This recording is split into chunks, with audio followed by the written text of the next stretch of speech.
Okay, well, it says I'm live, but I'm not in tune yet. We've had kind of a little delay here this morning, but if anybody's out there, welcome to, I see 0 viewers right now, but that's probably okay. They probably checked in, and I hope everything is working. Let's see. I hope I'm at the right one, too. It says 1 viewer now. If you're out there, type a message to Jamila. 6 viewers, okay. We must be happening. So I'll play for a couple. I'll kind of warm up. It's early in the morning here. Well, it's not early. Heck, I was up at 5 o'clock watching the Olympics. So.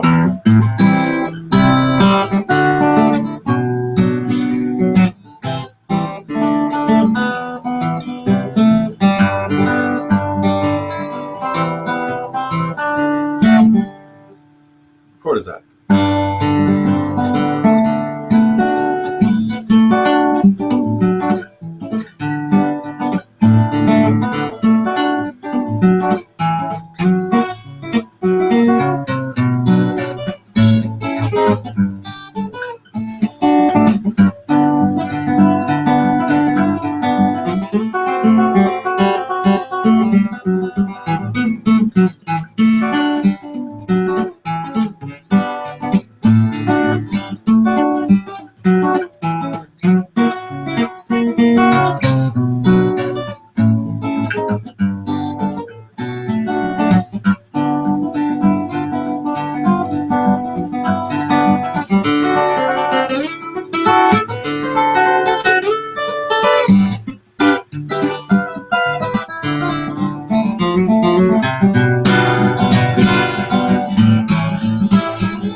Well, fingerpicking. That's kind of an example of what I think of as some of the coolest fingerpicking out there. Welcome to our Totally Guitars. It's August 13th, Saturday, 10 o'clock here on the West Coast.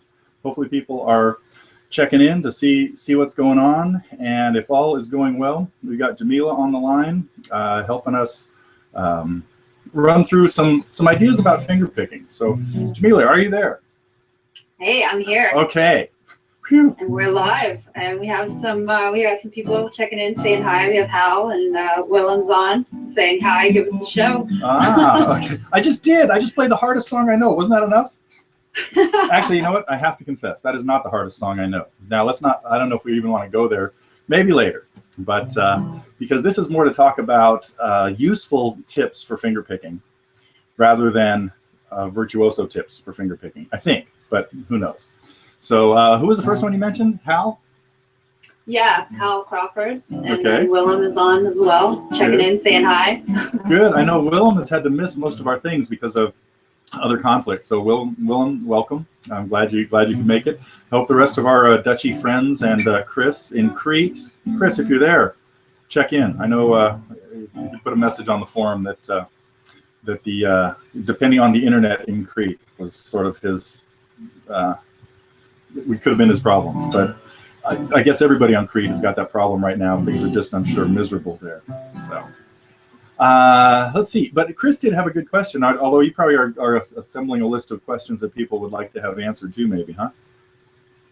Yeah, everyone can post questions in the Facebook comments, so I'll be monitoring that. And then we started a forum thread as well. So we have several outlets for questions, so don't be shy. Okay. Everybody feel free. Okay, good. And I know Chris did have a question that I think I might as well talk about right now, since I just remembered seeing it on the forum. And his was saying, like, how many fingers should you use for finger picking? And there are a lot of answers multiple answers to that question. I use 3, and I say 3 fingers. This is 3 fingers. This is not a finger. So 3 fingers and a thumb is the approach I like to use, which is the more classical approach. It also means that you can play with less. So, you know, when people say you have to anchor these fingers down here and play with only 2, no, you don't, because if you're used to using 3, you can cut it down and use 2. Sometimes I only use 1 if there's a song that requires that. Policy Blues by Blind Blake. Blind Blake and Reverend Gary Davis were 2, and Merle Travis, who Travis Picking is named after, really only used 1 finger. And you can do a lot with 1 finger. And you can even keep all 3 down here.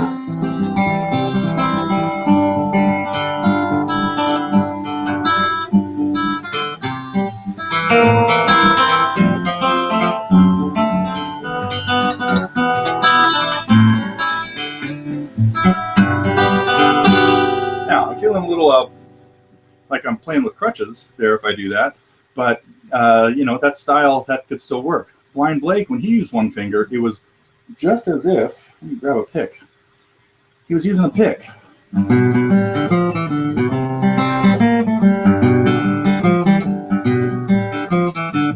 Well, the same way you use a pick for going down and up, you could use your thumb and index finger to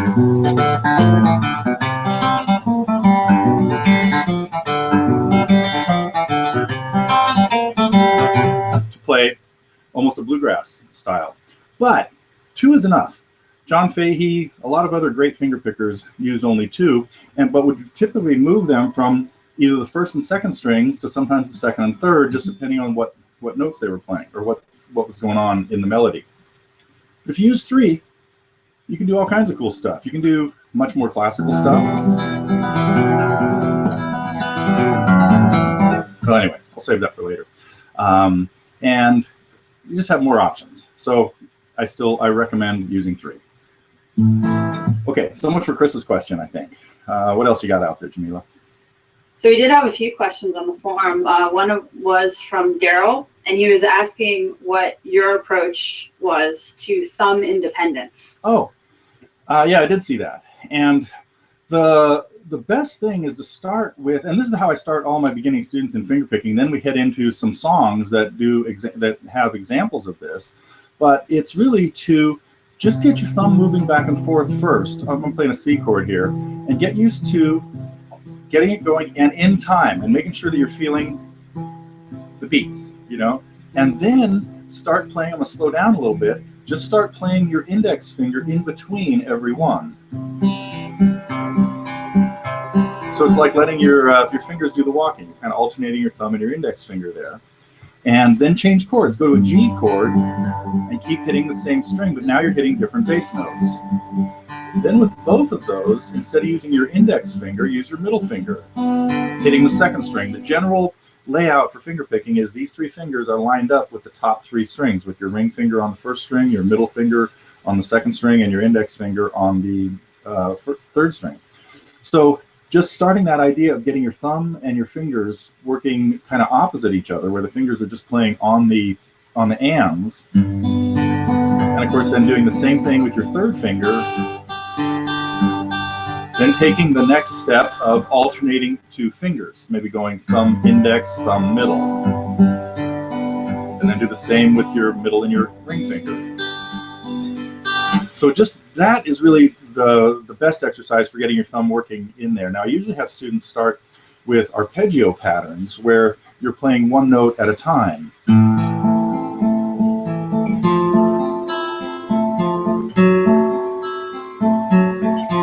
And there your thumb is really just acting like another finger. So it's not necessarily thumb independence that's happening there.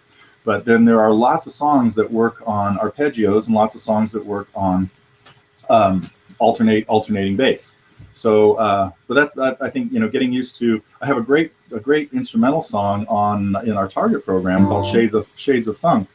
It is just keeping 2 bass notes going over a G chord and playing little bluesy licks.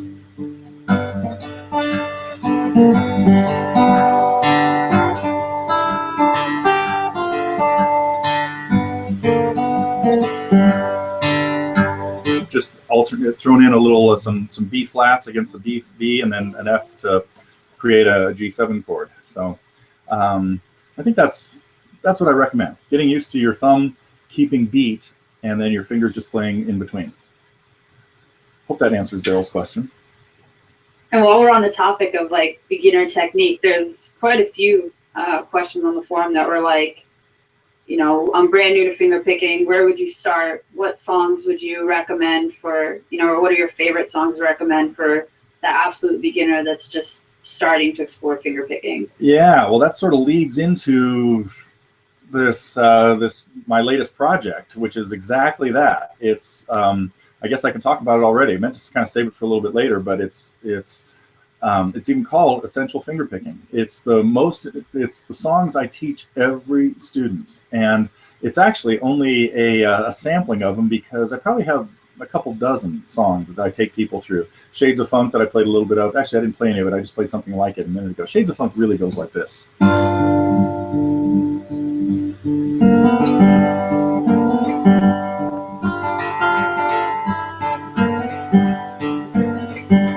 So that's one of the main alternating bass finger picking songs I take people through.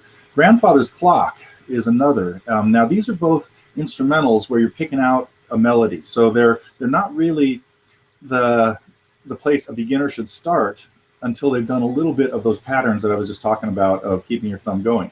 But Grandfather's Clock is this simple melody that many people I'm sure know.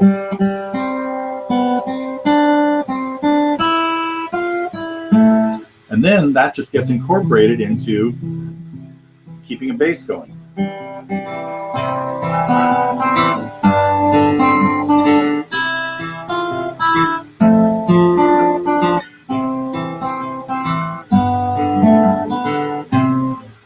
But the absolute beginner should start with a simple 6-note arpeggio.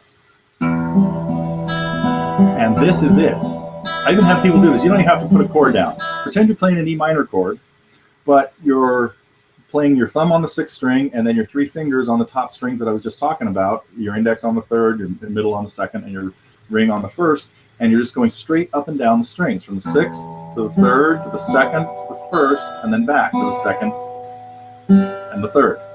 Gotta remember whether I'm talking about strings or fingers. I usually talk about fingers, but then the fingers are assigned to those strings. So the first thing you should work on is, actually the first thing is good hand position. Making sure that your hand is hanging relatively relaxed on the strings, that you're not putting an anchor down here, and that your wrist is bent a little bit. I'll give you a better view of that from straight on, because I usually sit a little bit with the guitar slightly sideways. But your wrist is bent like this so that your fingers, if you were to extend them, are almost heading straight for the floor, almost perpendicular to the strings, not completely, but pretty close. And your thumb has to be out in front of your first finger so that you could play the same string with your thumb and your index finger without them getting in each other's way. If your hand's turned like this, you can't do it. So good hand position is the first important thing. And then this exercise, this 6-note arpeggio that I just call a straight up and down, meaning it's going up to the highest string and then coming back in the direction it just came, would be this.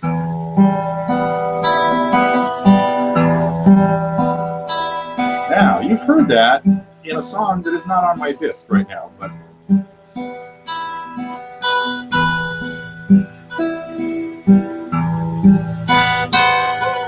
okay, we'll save that for later though. But that simple arpeggio is what opens up. Everybody knows what song that is, right? I'm not going to have to mention it. But work on that pattern. There's a famous classical piece that works like this too, in a reverse arpeggio.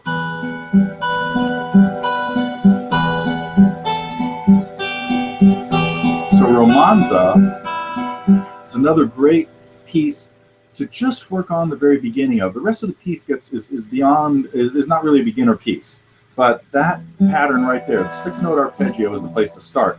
So the song I have people start with for that is this.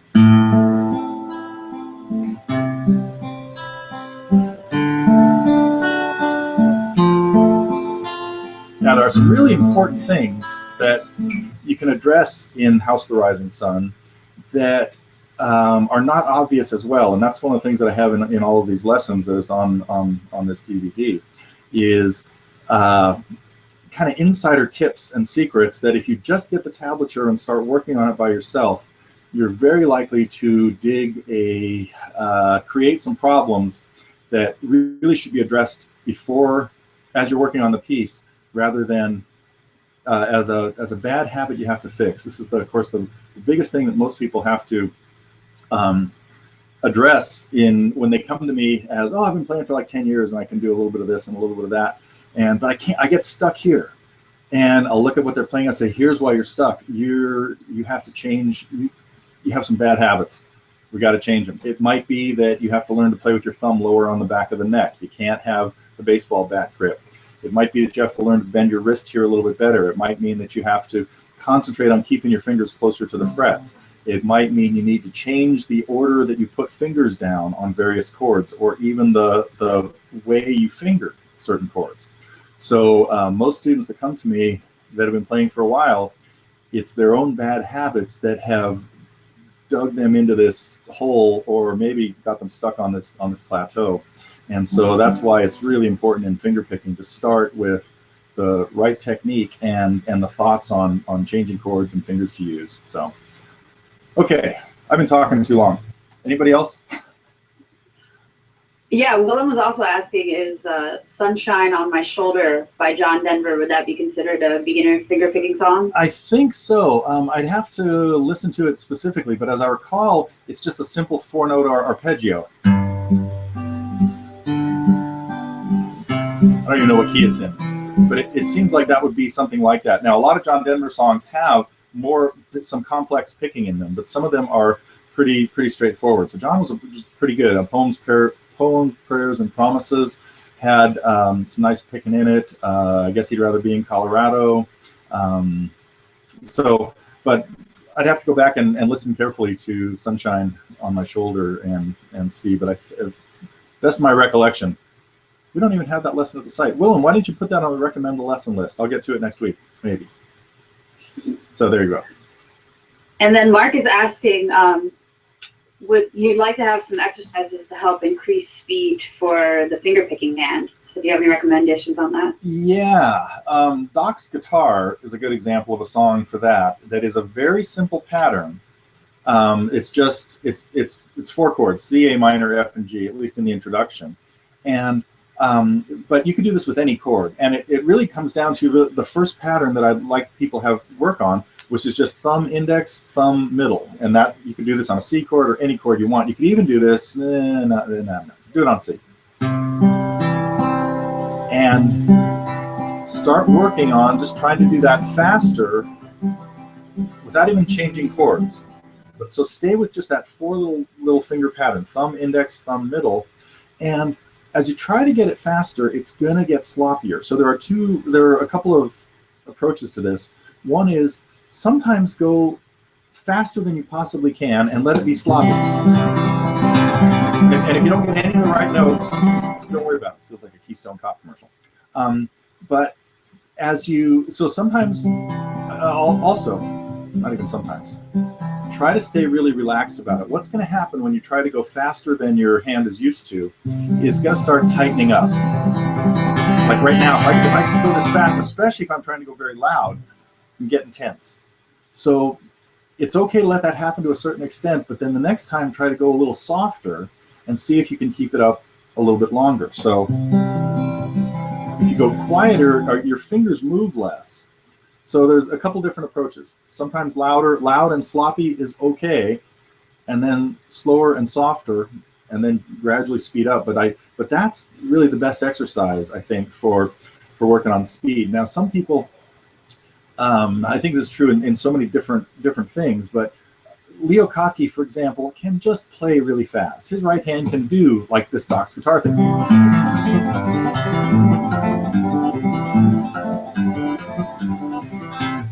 And John Fahey's hand probably could never physically move that fast. So you don't hear that kind of fast picking in John Fahey's styles or songs that you do in Leo's. But you can definitely increase it by working on just that little pattern, I think. Hope that helps. Okay, what else you got? No other questions so far, but Karina did say hi. She checked in on in the comments. She said Chris asked her to say hi, and thanks for addressing this question. Oh, sure. The internet is too slow, so we'll have a replay later. Yeah. And I have noticed that our replays tend to have little, and I'm sure even this live broadcast, as you guys are watching it, has slightly stilted video, and the audio is a little sketchy. I was hoping to record this, but we got so pressed for time. I mean, hoping to have a better quality. Well, never mind. It didn't happen, so I don't even need to talk about it, I don't think. So, but yeah, glad to hear our European contingent is checking in. So, once you kind of got the feel of the arpeggio type patterns, like the In House the Rising Sun or Time in a Bottle, which is not how Jim actually played it, but it's how I would teach people to play it.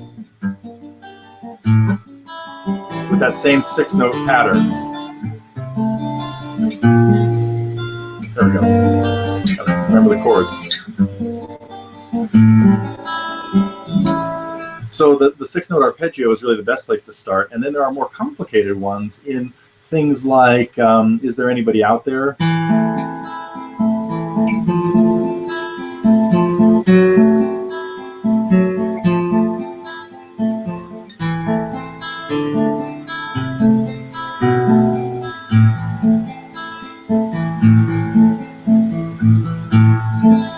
So those are two good arpeggio ones that I like people to learn. But then there are hundreds of great fingerpicking songs that could be done just with a simple pattern, without a simple alternating pattern. And some of the other songs that I like to take people through for that might be things like the Beatles tunes, Julia or Dear Prudence, Blackbird particularly. And of course the obvious ones, Dust in the Wind, Landslide. Most James Taylor songs don't have alternating picking. His are a little bit more complicated, but that's something you kind of work up to, is the more freeform style of picking. So some of those songs are the things that we have on the DVD, I guess. And speaking of finger picking, Bob was asking how important it is to use fingernails when you're playing. Yeah, that's a great question. I use nails, and when one breaks, I'm kind of I'm really careful with my nails, and in order to keep them, there are a lot of things that, even though I'm right-handed, there are a lot of things I do left-handed, like I open doors, car doors. I would never stick my right hand into a car door handle and pull it, so it does take a lot of care to take care of your nails. Now, and of course I have friends, Doug Young and a few others, that have gone to completely, acrylic nails, and they just get them done every couple of weeks, and they're always in great shape. And if I was out performing at all right now, which I haven't been doing for a lot of years, I'd have to do something like that, because they couldn't stand up to playing for an hour and a half, 3 or 4 nights a week. But there are great finger pickers that don't use nails, and they just use calluses. They've got their nails cut short. Lawrence Juber and Tommy Emmanuel are the first two that pop into my head that get great tone out of their guitar without nails. People like James Taylor go to great lengths to have really long nails, and they're completely synthetic, and he spends a lot of time. There's a video of him, taking care of his nails, and it's pretty high maintenance. But it's absolutely not necessary. You can get great tone out of calluses that you would get by playing without nails pretty well. Doesn't let you always get the same tone, but because you can get a really sharp sound with nails. Now, even I have a really long thumbnail, and that lets me use it for bass notes or not use it. So I can use the side more and get more of the flesh sound, and there are times that I like that. If I'm playing something like Moon Dance, I want the bass to be a little softer as opposed to this. Oh, wait, I can't even do that. There we go. See, I'm getting a crisper sound out of that, and I hope that the difference in tone there carries over through the ether and translation. So, anything else? Do you have any suggestions for finger picks? You know, we do have Holly saying his thumbnail has been known to break from time to time. As yeah, you just said. Let me see if I can. When my thumbnail breaks, I break out a Thumbpick, and it takes a little while to get used to it because you don't have the same control over like muting strings and some other things that you can do with the side of your thumb. But yeah, when my thumbnail, so I really suggest getting used to playing with a Thumbpick. Listen to the kind of the difference in sound. If I was going to play something like The Fisherman.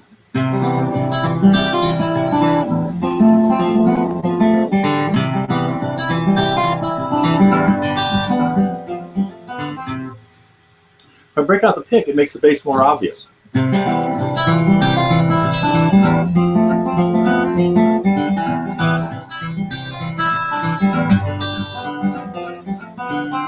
Now there are only two songs I would typically bring out the Thumbpick for, because I really want the bass to be, I want to really drive the song.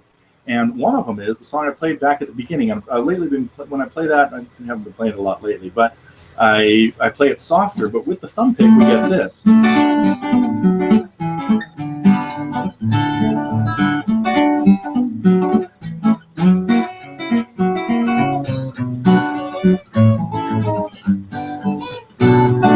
But it makes me play a little bit louder. So I use it in the Steve Howe song, and sometimes in this. Let me think.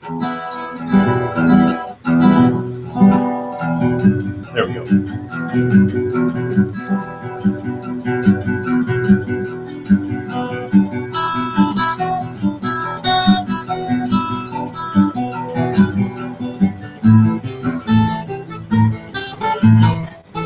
Wow, I'm out of shape for this. Never mind. I can't. Keep going. Well, it has to be this.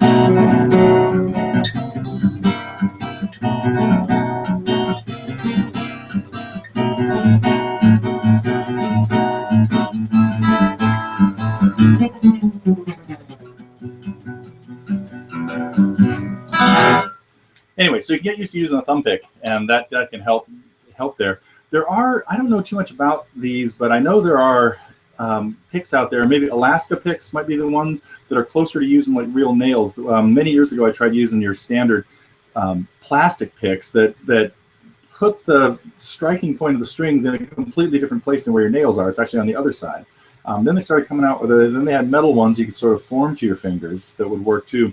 Metal picks, I hate the sound of them because but it's what John Fahey used, and again, big influence on me. And he just always had this heavy-handed sound because of the metal picks. But I know that technology on finger picks has really improved over the years, and there's some pretty good stuff out there.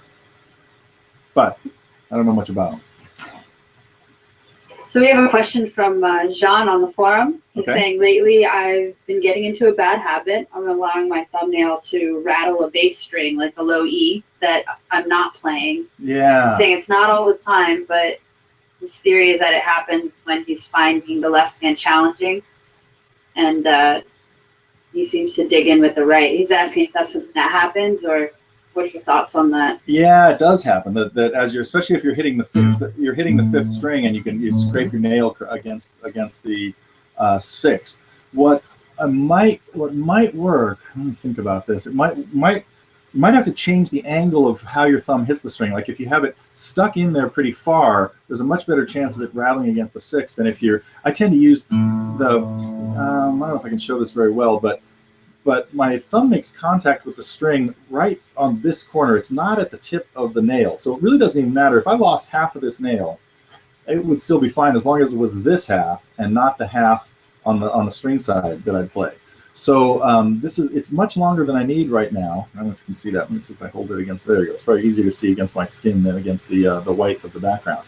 But it's this side that plays the string. So if you put it, in there almost perpendicular to the strings, that's not good. So you should be more on the side of the nail. I don't know if that'll help with that problem, but I have noticed that happening before too with students when they're trying to do something really fast in the bass. And maybe playing softer would help too, because it could be that your thumb is just trying to cover too much space, or you know, because you're hitting the strings really hard. So I hope that it's worth trying at least. See what happens. Cool. And then we have another question too that came through on the forum as well, which is open for questions if you guys don't have Facebook. And what is the difference between finger picking and classical guitar playing? You know, almost none, except that usually when we're talking, I mean, they're very similar. And I've played a lot of classical guitar, I'm sure, as many of you know. Usually we think of finger picking as something that has regular patterns going on, as opposed to a classical piece where your thumb is playing bass notes, but not always at a steady pace. So you're using your thumb to help in classical pieces. Your thumb is, let me think about a few different pieces as I'm you know, going through this. In classical pieces, your thumb is hitting the bass notes that help lay out the chords.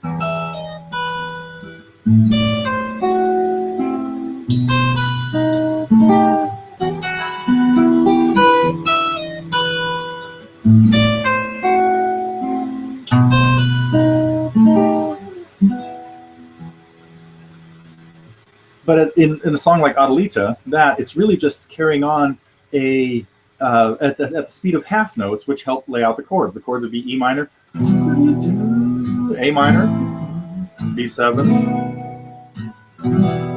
Well, in finger picking pieces, usually you've got your thumb playing at the speed of quarter notes, like.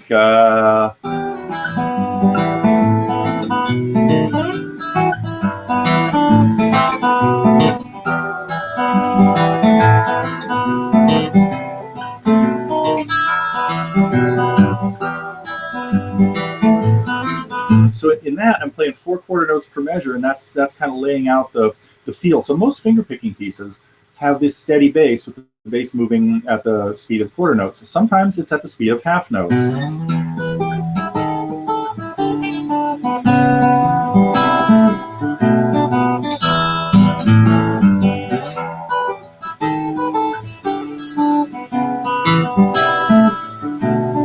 Some pieces use a slightly modified alternating bass thing, where we have a pattern that might be the double bass notes in the first half of the measure, and then alternating bass in the second half of the measure.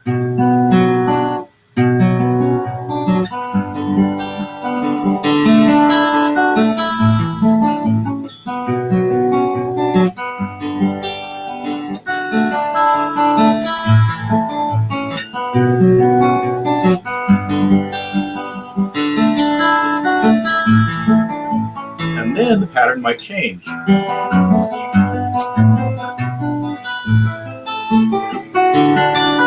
Then back,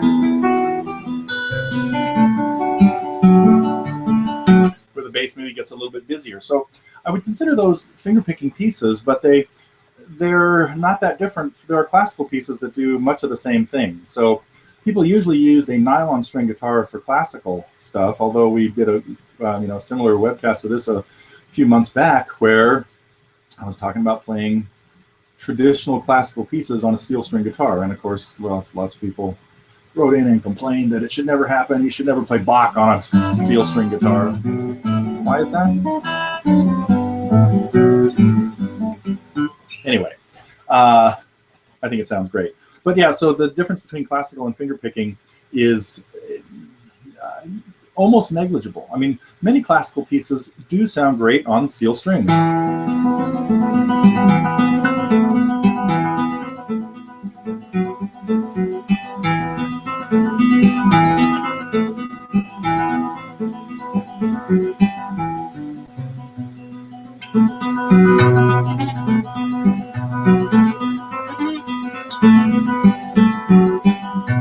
I should learn that, but anyway, some of my students work on it. So I'm a fan of playing classical pieces on steel string guitar. It's a lot easier on a steel string guitar to make bad sounds, more squeaks, more buzzy notes. than it is on nylon. So it's a pretty serious challenge to play steel classical pieces and really make them sound good. But I'm all for it. I don't know if that really answered the question or not yet either, but we'll see. Okay, what else? We have Daniel asking, how do I develop strength in my left hand since I'm right-handed? And he's a beginner guitarist too. Okay, well, that goes back to some drills that I have every beginner work on with even just learning how to play a chord. Playing a C chord, the first couple times you try the hand position again is really important. Making sure that your thumb is down, in about the middle of the neck, meaning not grabbing the neck with the palm of your hand. But so finger and hand position, making sure that you've got, your fingers arched and pointing and going, the tips of your fingers pointing straight into the strings. But the same way you develop strength by doing push-ups, you can develop finger strength and hand strength by pumping these chords, putting down a C chord, and don't just hold it down as hard as you can and then play it and hope that it doesn't sound like that, and then take it off and say, oh, I'm exhausted. You need to do it. It's like light and more reps. So put the C chord on and just squeeze it really quickly, and strum it. So the pumping or squeezing drill, and you should be able to feel after a little while, it's muscles in the palm of your hand will get much stronger, and that's how you build them up. So by putting on a chord and just pumping it like that, and then especially when you start working on bar chords, you can do this with just the bar, because that's the one set of muscles that really that have your first finger there. And I would practice just doing this,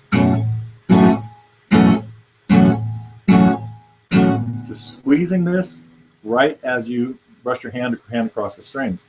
I just had a call from somebody that wants to start taking lessons, and he was left-handed and wondering if, well, my left hand's my strong hand, should I learn to play the guitar upside down? I said, absolutely not. You're at a huge advantage to be left-handed, because your left hand has to do more dexterous stuff, and having it probably be stronger is helpful. Your right hand really is now on another side of that, both hands have to do such different things that it doesn't really matter whether you're right or left-handed. It's just if you're left-handed, you should still play a standard guitar rather than learn to play it upside down. But the squeezing chords and then working on changing from one to another, C to D to G to A to E to and then working on the bar chords, B's and B minors and stuff like that. But you can build up hand strength by doing these drills more than just muscling through playing a song and trying to make the changes. So exercises are the best way to really do that. Okay. Cool. And then we have a question from Vincent.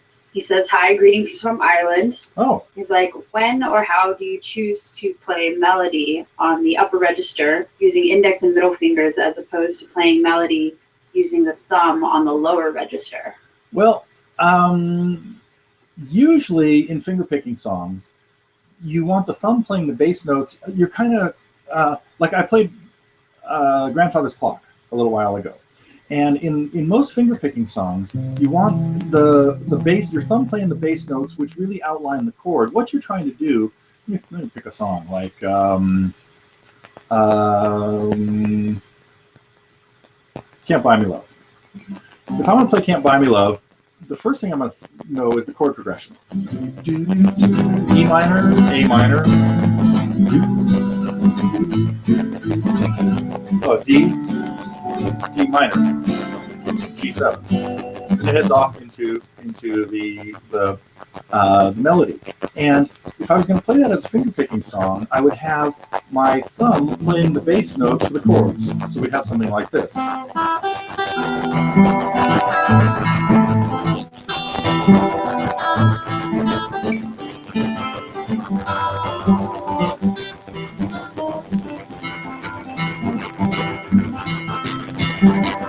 So that's typical of what you do in fingerpicking.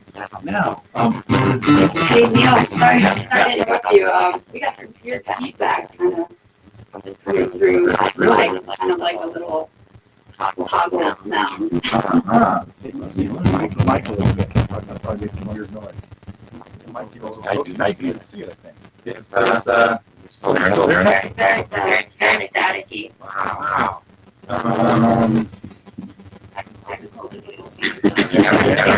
Yeah. And it just started, huh? Or are you getting working? Yeah, it's nice. Wow. What I can do. Do you want to try to do a internal microphone? See what helps? There is none on this computer. So I'd have to move into another room and try a different thing. Shoot. Let me try turning off the mic and turning it back on and see if that does anything. I don't know if that would have. Better. Yeah. Right. The show goes on. Really? Yeah, that made a big improvement. Wow. Okay. Too weird. So. Thanks, everyone. Yeah.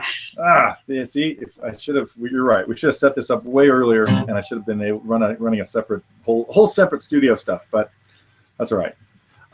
So what I was going to try to demonstrate, and this is really a bad shot in the dark because I've never done this before, is if I was going to play "Can't Buy Me Love" and wanted to play the bass play the melody in the bass, I'd use a pick.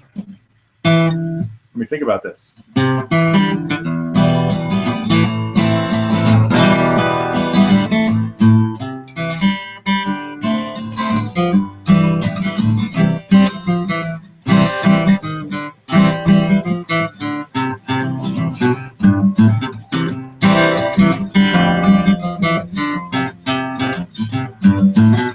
It's a terrible song to try this with. What was I thinking?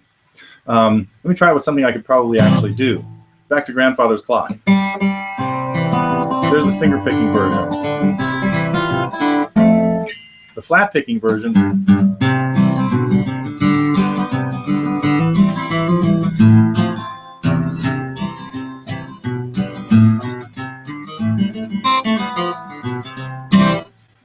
So usually in flat picking, you play the melody in the bass, and in finger picking, you play the melody up high.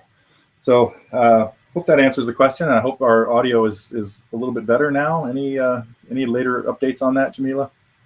Yeah, it sounds a lot better. Wow. Okay. All right. So David wants us to go back to right hand position. Okay. It's like when you are finger picking, should your hand be low in a position to be able to hand mute?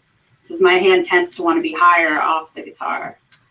You know, if you want to mute the strings, you know, oh boy, I talked about when I use a thumb pick. Another time I'd use a pick is if I'm going to play a muted bass. So if I was going to do something like, you're right, your hand position has to change from the classical position to mute the bass. If I was going to play a song like this, see if I can give you a better position of my hand there. Notice I don't have the good wrist bend. I've got my thumb coming in a little bit straighter. So I've got the base of my hand right here kind of touching the saddle.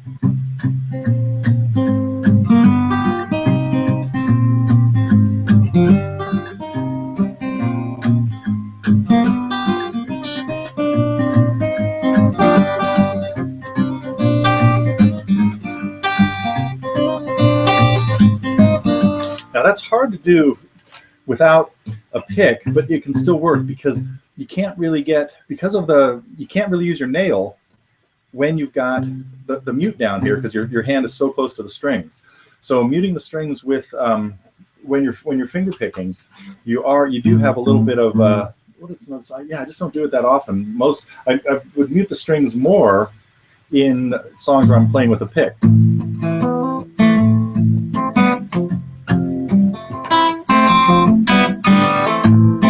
But if you do want to mute them in finger picking songs, you just have to get your hand right there on the saddle and get what you can out of those bass notes. So you can barely hear that compared to when I was doing it with the pick. But yes, your hand position does have to change to mute the bass notes. All right, and now do you have any exercises for increasing left hand speed? I was asking. Yeah, for that, I usually have people really just practice playing scales. But you can just play parts of them too. So you could work on just a couple notes at a time. You could just come up and down the E string.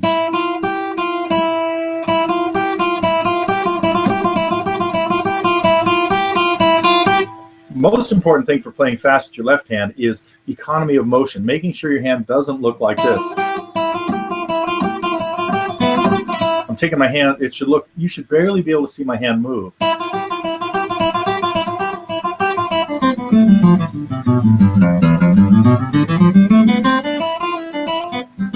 So learning to play fast is something you have to do, ironically, gradually. And practicing with a metronome can be really helpful. It kind of depends on what most fingerpicking songs don't have a lot of fast left hand motion in it, where you're playing like you might have if you're playing leads to something. So, but you do have to have good. More important than being able to play fast, I think, is to be able to play a song like The Fisherman. You have to have good hammer-on and pull-off technique. And so working on your hammer-ons and pull-offs is really important too, making sure that the techniques for those are really important. I've got all kinds of tips all over the place that go into it. It's probably bigger, probably more than I want to go into right now, because I think it looks like we're kind of running out of time. What do you say, Jamila? Anything else we should be talking about? We are getting down to the wire. Yeah. It's been fun. We have so much engagement too. I love it. Yeah. Let's see. That is it for the questions I see here. Now, Keith did write into our support, so let's just address this one for him. He's asking, what is the best position for finger picking, with the left leg raised on a footstool or the right leg raised on a footstool? Or, how do you adjust your finger picking style based on your positioning, feet flat on the floor, etc.? Yeah, that's a great question, and it's not even just related to finger picking. That's finding a comfortable position to play the guitar in for everybody is important. And as you know, I tend to play with my right leg crossed over my left, although I also have a footstool right here that looks, let me show you my fancy footstool. It's a block of wood that it weighs all of about 3 ounces, and I can, at my 475 pounds, I can stand on this thing. Not quite that, but more than I should be. And I've had this since I started teaching. When I got my first teaching job in a music store when I was 17 or 18. So do the math. That's like over 40 years. And luckily they went out of business, and they had a whole bunch of these, and I was savvy enough to borrow one. They owed me some money anyway. So, but a footstool is really cool. I have another one over here that my students use. What's nice about this one is it's adjustable. It's one height this way and one height this way and another height this way. So it's 3 different heights. But if you put the guitar on your right leg, the most important thing about any position that you choose. So right now I've got it on the second level, and the guitar has to be higher than the floor. I mean, you can't have your feet flat on the floor, except that's exactly how Leo Kottke plays. So I can't say don't do it, because that's what Leo does. But you got to have the guitar a little bit higher, and the neck has to be angled a little bit up rather than parallel to the floor like this, because you really have to have your left hand coming in from underneath the guitar. So if my feet were flat on the floor and the guitar were way down here, and I was trying to, there's just no way, it's like below the level of my elbow. That can't work. So you have to be reaching up. Your elbow has to be below the level of the neck, and then your hand has to be coming up to it. The advantage to the left leg on the block, let me do that for you. Left leg on the block, or left leg raised, gets the guitar much more secure, because it's anchored between both legs are touching it, and your chest and your right arm. And the goal is to not have your left hand supporting the guitar at all. So if you're in this position, the guitar is really stable with those 4 points of contact. On the right leg, you only get 3. You get your leg and your body and your chest and your right arm. So then you have to find a way, like for me, what works is this guitar is perfectly balanced now to where it's not going to move around if I take my left hand off it. A lot of people, if you're playing a really big guitar, a dreadnought guitar, where which is just too big for anybody to sit down and play. It's going to drift all over the place because you really can't keep it balanced, and your left hand then has to support it. So now all of a sudden I let go of my C chord to go to F, and the neck moves, and that's not going to work. So a lot of my students play with the guitar on the left leg up on a block. There are little stands that you can put on your leg. You know, that little what are those things called? Muriel Anderson plays with one, and then plays with her feet flat on the floor, and the guitar is sitting up on this little harness or just like a pillow that sits on the leg. So that's another approach that works for a lot of people. But yeah, you do have to find a way to keep it balanced and stable without your left hand doing any of that. All right. So last question, and then let's go ahead and share some information about how everyone here can take fingerpicking home with them. Okay. So Vic is asking if you have any fingerstyle arpeggio exercises that you could recommend. Well, that leads us right into it. My latest project here called Essential Fingerpicking starts off with House of the Rising Sun, which is the first thing I'd have people play, and it's that 6-note arpeggio just running through a very simple chord progression, 5 chords: A minor, C, G, D, and E, 6, I guess. We use E minor and E major in different spots. Is that 6? Anyway, and that is one of the best for that, as is, if you want to mess with a classical piece, Romanza is one, because the right hand is doing the same little pattern all the way through. There's some pretty tricky parts that happen in the second part, especially in the left hand. But another great, Is There Anybody Out There? The Pink Floyd song is another good arpeggio one. Then there are all kinds of preludes by Bach. This Bach prelude, now this is a little bit more in the intermediate to advanced range, is a really neat arpeggio.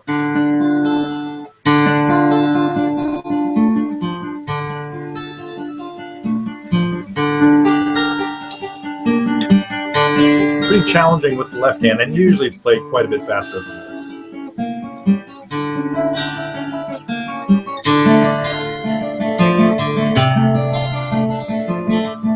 So that's not necessarily a good beginner's piece, but I like to have people start with House of the Rising Sun, Is There Anybody Out There, and that's pretty much it. Those are the two that I like to get people started on. Then we head into alternating picking songs, and for those, some of the best ones to start with, Landslide is a great one because it's just that little pattern I talked about at the top of the program here of an alternating your thumb index, then thumb middle, and running through a few chords.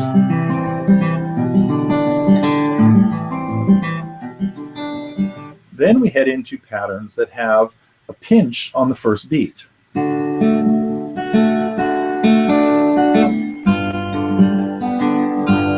And start alternating, using a bigger variety of chords. So those are the types of pieces that are in Essential Fingerpicking, along with a couple of others. Should we tell them everything that's in there, or should we flash the screen up there, or what do you think, Jamila? Yeah, let's take a chance at sharing these slides. Well, let's see if we can make that work. Now, how do I do that again? Okay, I have to go back to... Right, so you just want to share your screen and then choose the slides. Right. And then jump into presenter mode. Okay, screen share, the green button. And then where is the page on... Oh, you know what? I don't think I had that page up. Oh, yes, I did. Wait a minute. Let me see there. Okay. It's that one. So let's see if I can make this happen again. It looks like it's that one. Okay. And then maybe present to everyone. And then, nope, that's not working, huh? Well, it's not taking up the whole screen, right? Are you in, did you hit presenter? Let me try that again. Let's see what we got. If I hit present to everyone. And then you should just hit present on the slides, and that should pop it all up. Yeah, remember, you know what? It's not letting me hit that again. I think, oh, you know what I have to do? I think I have to get out of here. I think let's try this. And let's try that. I think this is what worked last time. In the meantime, I'll amuse myself. So it looks like the slides are up. Okay. Yeah. So that's it. So we have we had another whole course on fingerpicking a while ago that was really big. It had, it was like 6 CDs or something like that. And this is kind of a condensed version of just the essentials to get you started with the 6 most important songs in my estimation that everybody should learn. And should we flip to the next page maybe? Let me see if I can even do that. There we go. Because we go through different techniques, and like a lot of stuff that I just talked about here is hand position, hand position with both hands, actually, making sure your left hand is doing the right thing, and that your that proper position and attack with your fingers too, how your right hand has to hit things. And then we run through these songs. We run through House of the Rising Sun with its arpeggio, Landslide with its alternating bass, Dust in the Wind, which the challenge in Dust in the Wind is that it is fast. So we work on, in that lesson, there are some speed techniques on taking this pattern and getting it up to the speed that happens in the song.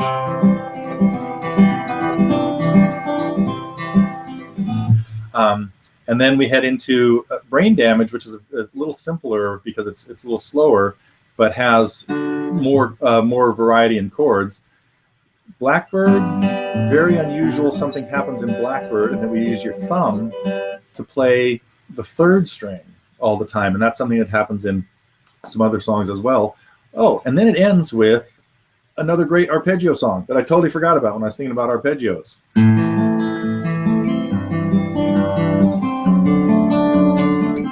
And that's the type of arpeggio that, different than an up and down one, it's 2 thumbs and 2 fingers. So it's 4 notes in a row just across 4 of the 6 strings. So that's what we have in essential fingerpicking. Should we flip to the last page? Yep, let's do it. Okay. Oh, there it is. A special deal, special offer today for anybody that's watching this. So everybody that's joined us can check out fingerpickingessentials.com and get this shipped to you in should be shipping out in a week or so. We hope, if all goes well. All right, anything else we should be doing here, or any other questions, or should I get back to get rid of this screen? And I think we're good. You want to play us out? Sure. Any requests? You know what, we could this would be a great time to ask if anybody has anything they'd like to, let's see, hopefully I'm not sharing my screen anymore, right? There we go. I might be back now. For the last 2 minutes, people can type in something they'd like me to play. If anybody, in the meantime, I'll play something that I like.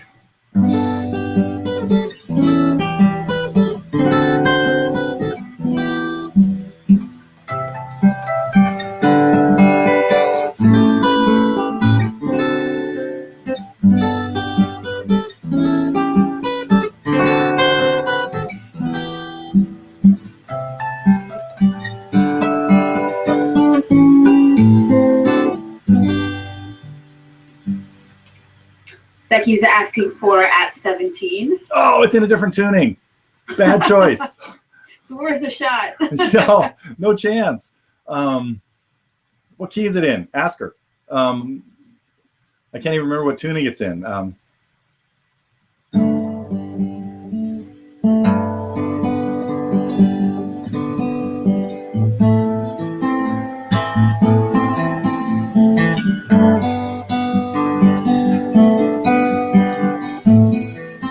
Making this up. Does it sound anything like it? I can't pull it together right now because I can't get the song in my head. Got a little piece of the melody. Any other requests? Sorry about that. Don't Think Twice. There you go. Asking. Okay. Now that's one that Bob, well, you know what? I don't believe that it was Bob playing the guitar on this, but we can have that argument later. Ooh, tighten up that capo. When you put your capo on, you should do a couple things. Check the strings first. Here's capo advice. The other advice is retune. I'm not going to bother right now, but once you put a capo on, you really should retune.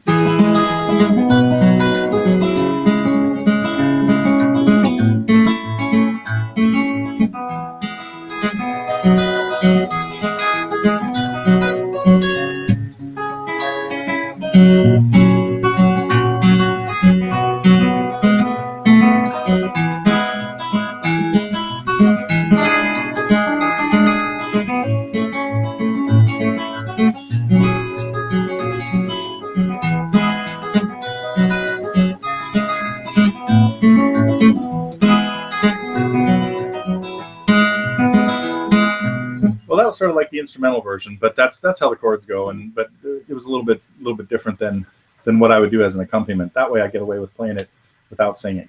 So, okay, I think that's it. We can check out, and I want to thank everybody for tuning in. And sorry about the noise. Thanks for finally letting us know about that. I don't think I'll ever be able to probably watch this again now, but. And maybe back next week. Oh, I mean next month. Probably, maybe not. We're heading into IGC. It's camp weekend, so we'll see if we end up with another live thing happening in a month, or it might be two. So, okay, Jamila, is that enough? Yep. Either way, we'll let everyone know. Okay. All right. This was fun. I hope everybody had a good time. Signing off, and back to the Olympics. See you later.